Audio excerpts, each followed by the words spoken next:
پہاڑ کی بڑی خوبصورت تاریخ ہے جو انشاءاللہ ہم اس کے قریب پہنچ کے آپ کو بتائیں گے۔ مشرکین کا لشکر تقریباً 3000 کا، وہ لوگ احد پہاڑ کے اس طرف سے آئے تھے۔ یہ گھاٹی اور اس پہاڑ کے درمیان سے خالد ابن ولید نے دوبارہ حملہ کیا تھا، اور یہ میدان جنگ تھا، یہ پورا ایریا جہاں یہ تعمیر بنی ہوئی ہے نا، جس میں نبی صلی اللہ علیہ وسلم زخمی ہو کے گر پڑے تھے۔ اور جذباتی ہو جاتا ہوں جب میں یہ سوچتا ہوں کہ کیا نبی صلی اللہ علیہ وسلم کی شان ہوگی جب آپ نے جنگی لباس پہنا ہوگا۔ مشرکین مکہ اس گھاٹی کے بیچ سے جا کے مسلمانوں پہ حملہ کر سکتے ہیں۔ وہاں اسی پہاڑ پہ احد پہ غار بھی ہے، جب نبی صلی اللہ علیہ وسلم زخمی ہوئے تو آپ صلی اللہ علیہ وسلم کو اس غار میں لے کر گئے۔ تم یہ کہا کرو کہ اللہ ہی ہے جو موت بھی دیتا ہے، اللہ ہی ہے جو زندگی دیتا ہے، اور اللہ کے حکم پر عمل کرنے کے بعد جو موت ملے گی اس میں تمہارے لیے زندگی ہے۔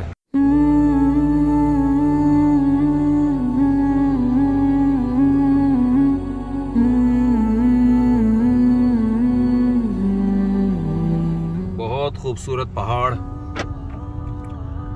جبل احد کی طرف جا رہے ہیں۔ نبی صلی اللہ علیہ وسلم نے صحیح بخاری میں آپ کی حدیث ہے، آپ نے فرمایا احد جبل یحبنا ونحبہ، احد وہ پہاڑ ہے جس سے ہم محبت کرتے ہیں اور وہ ہم سے محبت کرتا ہے۔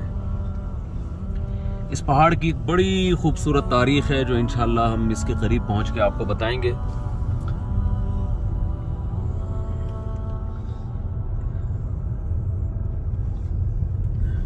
سن 3 ہجری میں غزوہ احد ہوا، 2 ہجری میں جب بدر ہوئی ہے، غزوہ بدر ہوا ہے، تو اس میں مشرکین کے 70 لوگ مارے گئے تھے۔ تو ان لوگوں نے یہ عزم کیا کہ ہم مسلمانوں سے اس کا بدلہ لیں گے، اور حضرت ابو سفیان جو اس وقت تک مسلمان نہیں تھے، اور خالد ابن ولید وہ بھی اسلام اس وقت تک انہوں نے قبول نہیں کیا تھا، ان کی قیادت میں مدینہ منورہ پہ حملہ کرنے کا ارادہ کیا۔ احد جا رہے ہیں، مسجد درا جا رہے ہیں، مسجد درا وہاں سے پھر واپسی میں یو ٹرن لے کے پھر اچھا ٹھیک ہے، اب جائیں گے مسجد درا۔ ہاں، مسجد درا وہ مسجد ہے کہ نبی صلی اللہ علیہ وسلم جب غزوہ احد کی طرف جا رہے تھے تو آپ صلی اللہ علیہ وسلم نے مسجد درا میں 4 نمازیں پڑھی ہیں، 4 نمازیں۔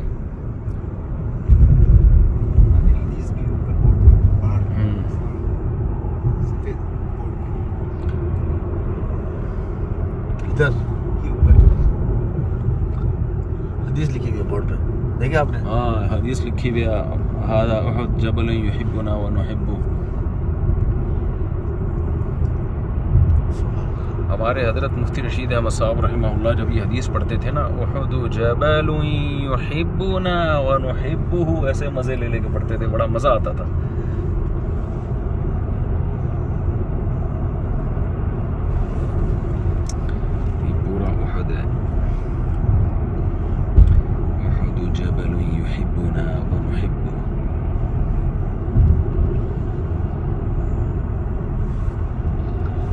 ابھی انشاءاللہ ہم آپ کو غزوہ احد کی مختصر ہسٹری بتائیں گے وہاں پہنچ کے۔ بسم اللہ الرحمن الرحیم۔ یہ ہے مسجد درع، درع عربی میں زرہ کو کہتے ہیں۔ جب غزوہ احد کے لیے رسول اللہ صلی اللہ علیہ وسلم تشریف لے جا رہے تھے، ہم ابھی احد پہاڑ کے قریب ہی ہیں، تو 1000 افراد تھے آپ کے پاس، اور مشرکین کا لشکر 3000 کا تھا۔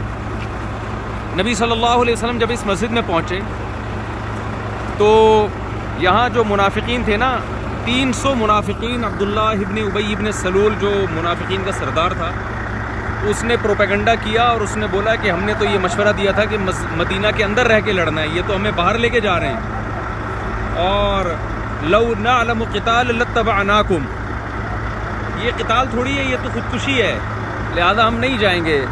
قرآن نے بھی ان منافقین کی باتوں کا تذکرہ کیا ہے۔ تو وہ عبداللہ ابن ابی ابن سلول منافق 300 افراد کو لے کے واپس نکل گیا۔ اب ظاہر ہے 700 رہ گئے، تو ظاہر ہے جب جنگ سے پہلے ہی لوگ واپس ہو جائیں تو حوصلے پست ہو جاتے ہیں۔ تو صحابہ کے میں سے 2 قبائل تھے جن کے حوصلے پست ہوئے، بنو حارثہ اور مسجد قبلتین کی طرف رہنے والے بنو سلمہ۔ بنو حارثہ اور بنو سلمہ یہ 2 قبیلے تھے، ان کے حوصلے بھی پست ہو گئے، اور انہوں نے کہا کہ اب تو 3000 ہیں، ہم 700 کہاں مقابلہ کر سکتے ہیں۔ ان کی ہمتیں بھی ٹوٹ گئیں، حالانکہ یہ مخلص صحابہ کی جماعت تھی، یہ دونوں قبیلے مخلص تھے اسلام کے ساتھ، لیکن حوصلے پست ہو گئے۔ تو قرآن مجید میں آیتیں نازل ہوئیں وَإِذْ هَمَّتْ طَائِفَتَانِ مِنْكُمْ أَنْ تَفْشَلَا وَاللَّهُ وَلِيُّهُمَا وَعَلَى اللَّهِ فَلْيَتَوَكَّلِ الْمُؤْمِنُونَ کہ مومنوں کو اللہ پہ توکل کرنا چاہیے. واللہ ولیہما، اور ان دونوں جماعتوں کا دوست تو اللہ ہے. بنو حارثہ اور بنو سلمہ کے بارے میں کہا. ان کے حوصلے دوبارہ بلند ہوئے اور یہ نبی صلی اللہ علیہ وسلم کے ساتھ ہو گئے. تو یہ وہ خوبصورت جگہ تھی، متبرک مقام ہے مسجد درع، جہاں پر 300 افراد واپس ہوئے. منافقین وہ تو کم بخت چلے گئے. 700 میں سے 2 قبیلوں کا بھی ارادہ ہوا، لیکن پھر ان کی ہمتیں بلند ہوئی اور انہوں نے نبی کے ساتھ مل کے لڑنے کا ارادہ کیا. اب 700 مسلمان جو تھے یہ 3000 کے مقابلے میں یہاں سے احد کی طرف روانہ ہونے لگے. نبی صلی اللہ علیہ وسلم نے یہاں قیام کیا اس مسجد میں، اور جتنے بچے تھے ان کو واپس کیا. رافع ابن خدیج رضی اللہ تعالیٰ عنہ بڑے پہلوان تھے، ان کی عمر 15 سال تھی. ان کو نبی صلی اللہ علیہ وسلم نے میدان جنگ میں شریک ہونے کی اجازت دے دی، کیونکہ یہ بڑے مضبوط تھے. تو جب ان کو نبی صلی اللہ علیہ وسلم نے اجازت دی ہے تو حضرت سمرہ ابن جندب رضی اللہ تعالیٰ عنہ ان کو واپس کر دیا. تو ان کی عمر تھی 14 سال. حضرت سمرہ ابن جندب رضی اللہ عنہ نے فرمایا یا رسول اللہ، میں رافع ابن خدیج سے بڑا پہلوان ہوں، میں ان کو لڑائی میں پچھاڑ سکتا ہوں. تو جب آپ نے ان کو اجازت دی ہے احد میں لڑنے کی، تو مجھے کیوں اجازت نہیں دی؟ آپ صلی اللہ علیہ وسلم نے دونوں کی کشتی کرائی، اور حضرت سمرہ ابن جندب نے واقعی رافع ابن خدیج کو پچھاڑ دیا لڑائی میں، اور آپ صلی اللہ علیہ وسلم نے پھر حضرت سمرہ کو بھی اجازت دی لڑنے کی. کیسے حوصلے تھے ان حضرات کے کہ ایک طرف منافقین جو اتنے لمبے چوڑے بڑے بڑے وہ بزدلی دکھا کے بھاگ گئے، اور ادھر یہ 2 بچے صحابی یہ آگے بڑھنے کی کوشش کر رہے تھے. خیر ان کو بھی جب نبی صلی اللہ علیہ وسلم نے لیا تو پھر یہاں سے آپ صلی اللہ علیہ وسلم نے یہاں اس مسجد میں آپ صلی اللہ علیہ وسلم نے 4 نمازیں پڑھی ہیں.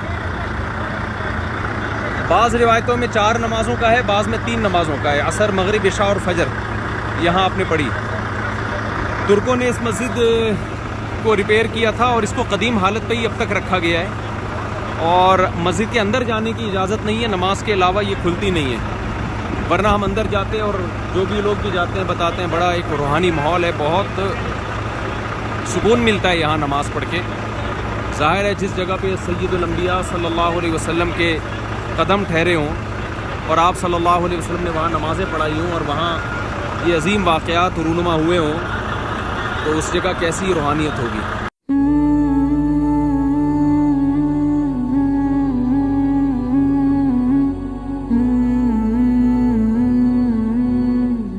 بسم اللہ الرحمن الرحیم. ہم یہ احد پہاڑ کے قریب ہیں، یہ آپ دیکھ رہے ہیں یہ احد ہے. تو یہاں پورا میپ بنایا ہوا ہے سعودی گورنمنٹ نے احد کی جنگ کو سمجھنے کے لیے. مسجد نبوی سے جنوب کی طرف ساؤتھ کی طرف قبلہ ہے، یعنی مکہ مکرمہ ہے. یہ آپ دیکھ رہے ہیں یہ جبل احد ہے، یعنی احد کا پہاڑ ہے. یہ لال رنگ جو ہے یہ مشرکین کا جیش، مشرکین کا لشکر تقریباً 3000 کا، وہ لوگ احد پہاڑ کے اس طرف سے آئے تھے، اس طرف سے آئے وہ لوگ. اور یہ لال رنگ مشرکین کی آمد و رفت کو شو کر رہا ہے. یہ اب چھوٹا سا پہاڑ دیکھ رہے ہیں جبل الرما، تیر اندازوں کا پہاڑ. یہاں نبی صلی اللہ علیہ وسلم نے 50 تیر اندازوں کو عبداللہ ابن جبیر رضی اللہ تعالیٰ عنہ کی قیادت میں کھڑا کیا اور ان کو فرمایا کہ کچھ بھی ہو جائے آپ نے یہاں سے ہٹنا نہیں ہے، کیونکہ آپ صلی اللہ علیہ وسلم کو یہ خطرہ تھا کہ مشرکین مکہ اس گھاٹی کے بیچ سے جا کے مسلمانوں پہ حملہ کر سکتے ہیں. یہاں رسول اللہ صلی اللہ علیہ وسلم ٹھہرے تھے شروع میں اس ایریا کی طرف. تو جب لڑائی شروع ہوئی ہے اس کے بعد مسلمانوں کو شروع میں فتح ہوئی اور پھر مال غنیمت میں مسلمان لگ گئے. تو یہاں جو گھاٹی پہ کھڑے ہوئے حضرات تھے انہوں نے میں سے اکثریت نے کہا کہ اب جنگ چونکہ ختم ہو چکی ہے ہمیں جانا چاہیے، مال غنیمت میں جمع کرنے میں ہمیں مسلمانوں کے ساتھ شریک ہونا چاہیے. عبداللہ ابن جبیر رضی اللہ تعالیٰ عنہ نے ان کو سختی سے منع کیا کہ نبی صلی اللہ علیہ وسلم نے ہمیں آخری وقت تک یہاں کھڑے رہنے کا حکم دیا ہے. مگر وہ نہ مانے، انہوں نے کہا کہ بھئی نبی اب تو جنگ چونکہ ختم ہو چکی ہے، اب امیر کی اطاعت جو تھی وہ جنگ کے دوران کے لیے تھی، جنگ کے بعد کے لیے نہیں تھی. جنگ ختم ہو چکی ہے، نبی کا حکم اس وقت کے لیے نہیں تھا. بہرحال انہوں نے غلطی کی، امیر کی بات نہیں مانی. تو 40 کے قریب افراد چلے گئے اور عبداللہ بن جبیر کے ساتھ صرف 10 افراد رہ گئے. خالد بن ولید رضی اللہ تعالیٰ عنہ جو شکست کھا کے واپس جا رہے تھے حضرت ابو سفیان اور خالد بن ولید، اس وقت تو وہ حضرت نہیں بنے تھے، تو انہوں نے اسی گھاٹی سے، یہ بیچ سے نا، یہ جو بیچ کے دیکھ رہے ہیں نا، یہاں سے انہوں نے حملہ کیا دوبارہ، اور صحابہ کرام یہاں جو مال غنیمت جمع کرنے میں مشغول تھے.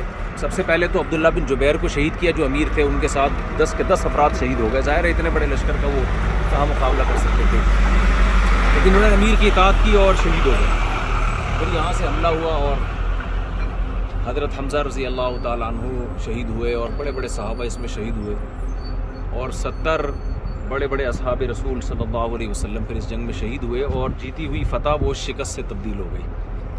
یہ احد پہاڑ ہے آپ دیکھ رہے ہیں، اور یہ وہ گھاٹی ہے، وہ جہاں لوگ چڑھے ہوئے نظر آ رہے ہیں نا چھوٹی سے پہاڑ پہ، یہ وہ گھاٹی ہے. یہ اونچا پہاڑ تھا، اب گھس گیا ہے، لوگ چڑھ چڑھ کے اس پہ، پہاڑ چھوٹا رہ گیا یہ. تو یہ وہ گھاٹی ہے، اور یہ گھاٹی اور اس پہاڑ کے درمیان سے خالد ابن ولید نے دوبارہ حملہ کیا تھا، اور یہ میدان جنگ تھا. یہ پورا ایریا جہاں یہ تعمیر بنی ہوئی ہے نا، یہ پورا ایریا میدان جنگ تھا.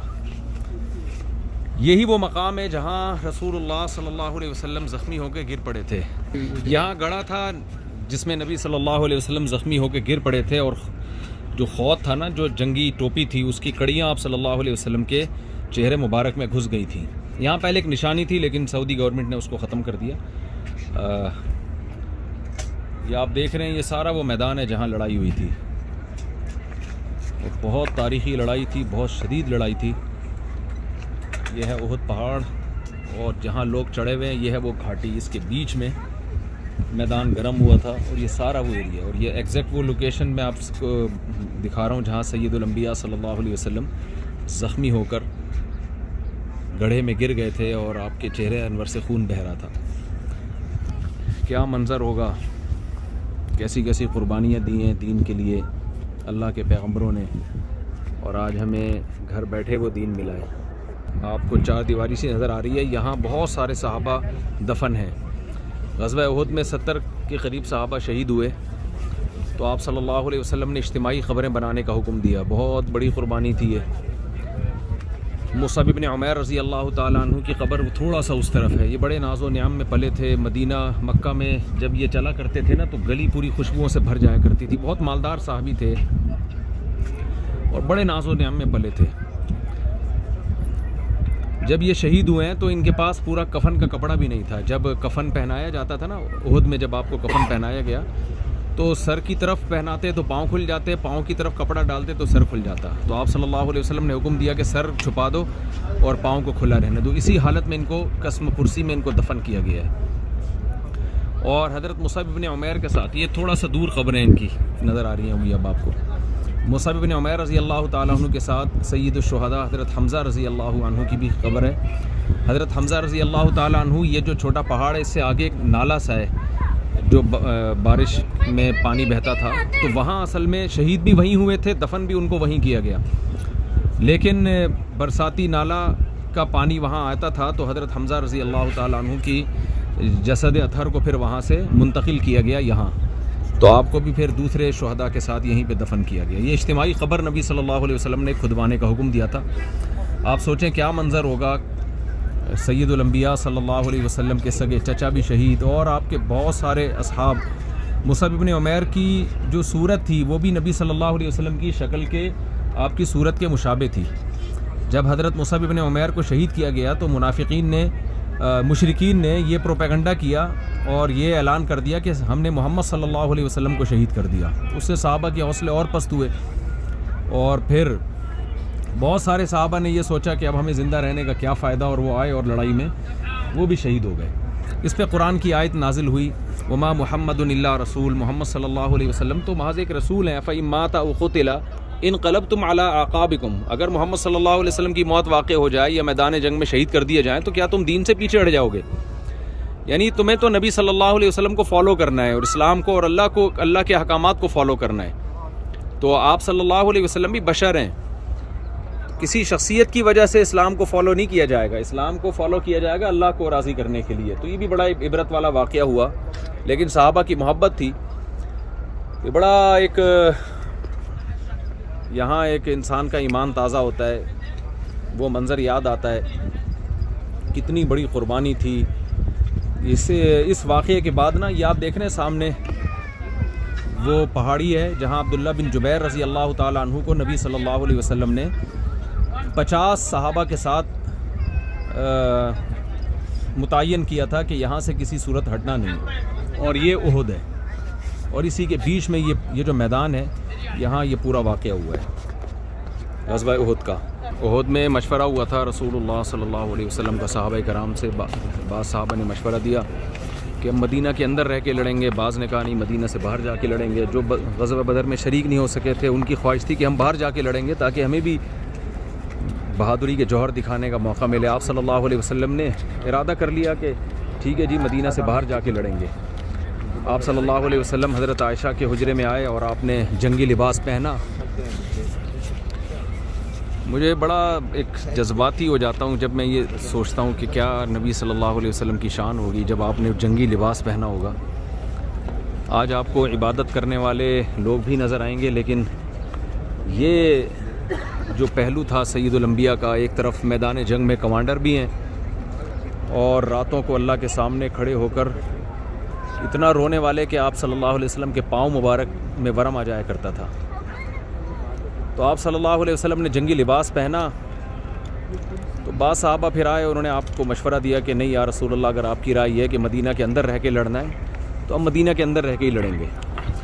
اس وقت آپ صلی اللہ علیہ وسلم نے یہ الفاظ فرمائے کہ جب پیغمبر کوئی نبی اسلحہ پہن لے اور جنگی لباس پہن لے تو پھر نبی کی شان نہیں ہے کہ وہ اس لباس کو اتارے جب تک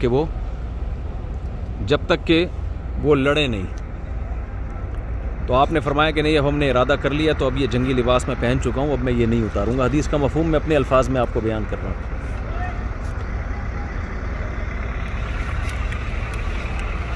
اس لڑائی میں مسلمانوں کو بہت نقصان ہوا اور منافقین نے پھر بہت شور مچایا کہ دیکھا ہم تو پہلے ہی کہہ رہے تھے کہ مت جاؤ، یہ تو خودکشی ہے، اور یہ کہنے لگے کہ اگر یہ لوگ جو میدان جنگ میں گئے ہمارے پاس رہتے تو نہ یہ شہید ہوتے، ما ماتوا وما قتلوا، نہ یہ مرتے نہ شہید ہوتے نہ قتل ہوتے، ہمارے مشورے پر عمل نہیں ہوا اس لیے قتل ہوئے۔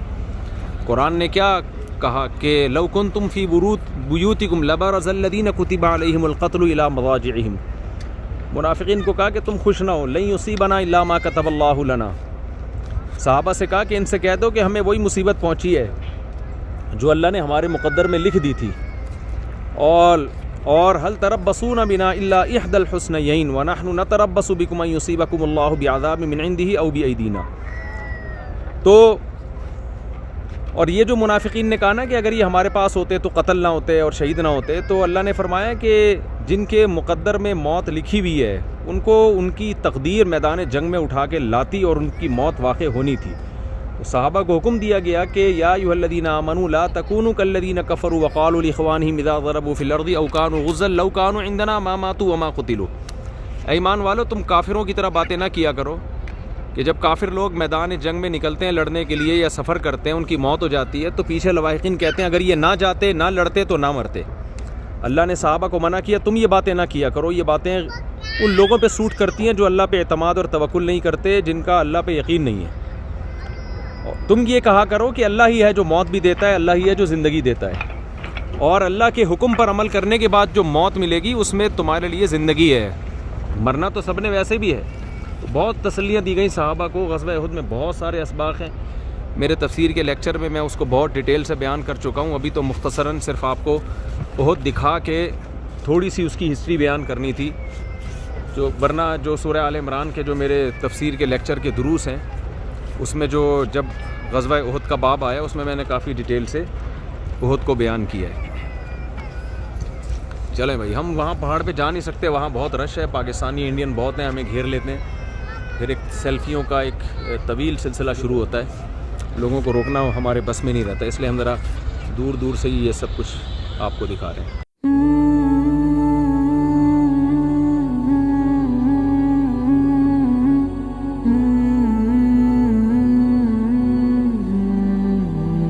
یہ دیکھیں، میں آپ کو دوسری طرف سے اب دکھا رہا ہوں، یہ احد پہاڑ ہے، یہ جو لوگ جس پہاڑی پہ چڑھے ہوئے ہیں یہ ہے وہ عبداللہ بن جبیر رضی اللہ تعالی عنہ کی قیادت میں جو دستہ نبی نے پہاڑی پہ کھڑا کیا تھا 50 افراد کا، یہ وہ چھوٹی پہاڑی ہے. اس چھوٹی پہاڑی اور اس احد کے پہاڑ کے بیچ میں جنگ ہوئی ہے. یہ اب آپ کو اچھی طرح انشاءاللہ لوکیشن سمجھ میں آئے گی. یہ پہاڑی جو احد پہاڑ ہے اور یہ جو چھوٹی پہاڑی ہے ابھی چھوٹی ہے، پہلے بہت بڑی تھی. ابھی تو لوگ نے اس پہ چڑھ چڑھ کے نا یہ کم ہو گئی ہے. تو اس کے بیچ میں یہ پورا معرکہ لڑا گیا ہے، جو غزوہ احد کا معرکہ ہم جسے کہتے ہیں. وہاں اسی پہاڑ پہ احد پہ ایک غار بھی ہے. جب نبی صلی اللہ علیہ وسلم زخمی ہوئے تو آپ صلی اللہ علیہ وسلم کو اس غار میں لے کر گئے، لیکن سعودی گورنمنٹ ابھی وہ غار بند کر دیا کیونکہ لوگ اس پہ چڑھتے تھے اور گرتے تھے، بہت سارے زخمی ہو گئے تھے.